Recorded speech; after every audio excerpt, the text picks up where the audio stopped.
Hi everyone, it's Laura. Today I'm here to talk to you about Interior Chinatown.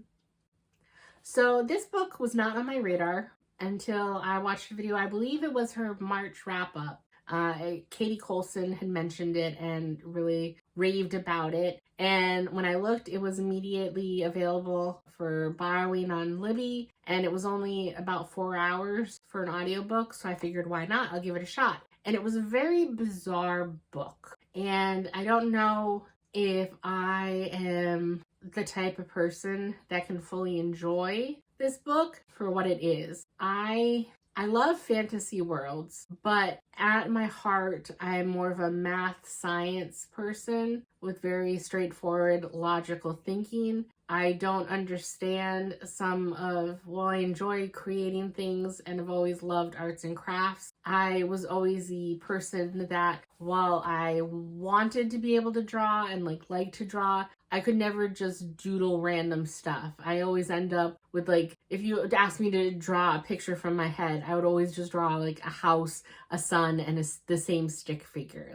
I don't have the creative capacity to create landscapes or worlds, and maybe that's why I enjoy fantasy so much, is just because I can't fathom people coming up with that from nothing. And so this book was kind of hard for me to wrap my head around. And like I said, this is just an audiobook only. I don't know if the experience would have been different if I did have a physical copy in front of me or what. It was very hard for me to grasp in audio format only. You follow Willis Wu and you learn that he lives in a building in Chinatown in, I want to say, Los Angeles. I don't know if he ever specifically says it's Los Angeles, but he lives there in the same building with his parents. He grew up there and then he moved up a few floors and into his own place, but it's a very rundown building, but it's full of people who are immigrants or descendants of immigrants that are Chinese, and that they all seem to somehow be involved in the entertainment industry as background extras and characters. So is Willis, and there's a clear hierarchy that is available to Asians in this career choice. That there is just the generic, background Asian character number 3, or then you might end up getting a one-line speaking role if you're a waiter at the Chinese restaurant, or if you're a female, you might be an alluring femme fatale type character. And then the pinnacle of the hierarchy, the tippity top that you could hope for as an Asian man, is to be Kung Fu Man, the wizened grandfather character that,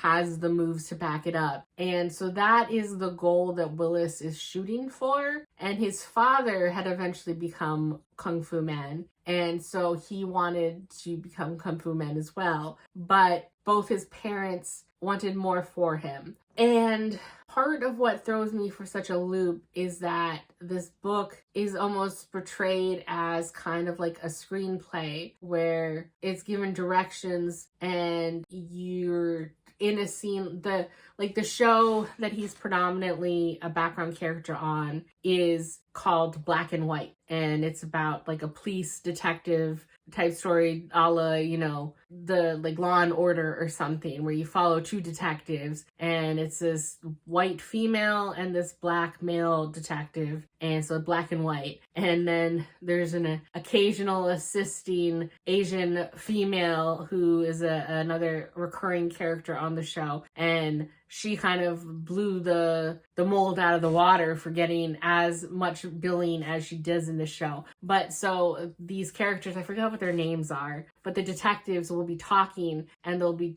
doing a scene for the show, but then something will happen and it will be hard to tell, wait, are they filming now or is this outside of the script? And then Willis will, the end of the day will clearly happen, but then something will happen that's almost too fantastical. And I'm like, wait, is this in his imagination? Is this part of the show?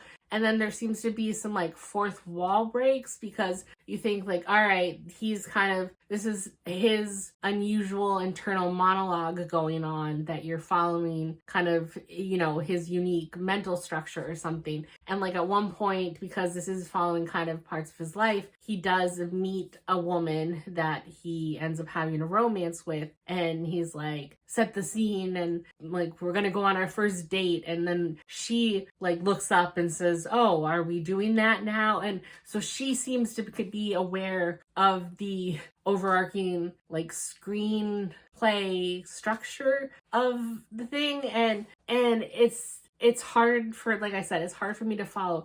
I really appreciate the out of the box thinking, and I think it'll be really fun for anyone that likes unusual narrative structure. And like I said, if I had a physical version of this, I'm very curious to see what the difference would be like, if it is more clear what is the production that he's working on versus real life situations that he's going through, if it's a different formatting or font, or like if there's different breaks, you know, if there's some way, a clear distinction in the physical copy. But when you're just listening to it purely on audio, it does take a little while to try and differentiate. And I think I managed it pretty good to figure out like what's real and what's not. But there were a few times where things were happening that was a little like threw me for a loop. Like at one point he ends up having a daughter, and then you kind of go off at this tangent where his like daughter has a TV show, and it's like she's leading a bunch of kids in songs, and they're like, find this, you know, almost kind of like a live action Dora the Explorer type thing. But like they don't give any warning before you're suddenly thrust into this world. I forget what his daughter's name is, but say like Phoebe or whatever. And it's like Phoebe's world, and like, all right, kids, let's do this.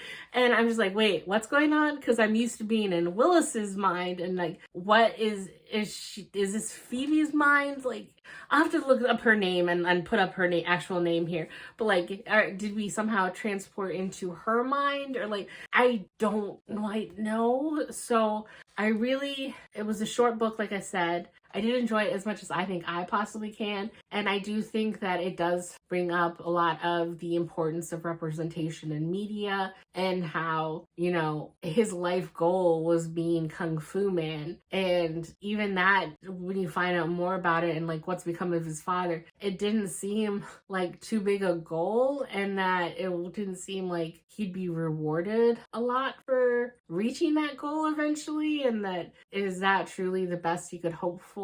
And they do have a talk at one point with one of the other actors in the film, the black detective, and he brings up about, you know, well, he hasn't gotten it easy either. And you know, it's one of those things at first where I wasn't sure if it was part of the production or if it was the actor actually saying that to like the real life Willa. It's one of the things that's kind of confusing.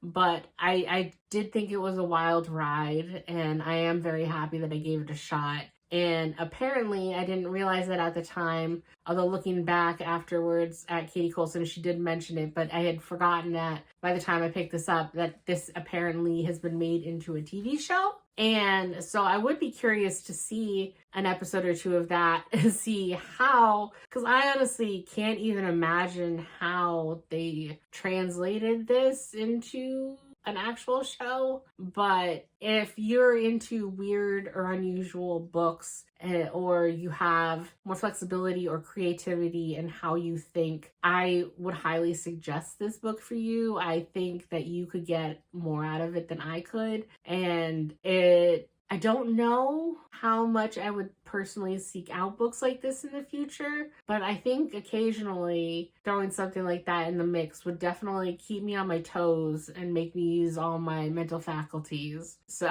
I think I enjoyed it as much as I could for how my mind works, and I ended up giving it a 4. So I think that's all I have to say about that, and I will see you in the next video. Bye.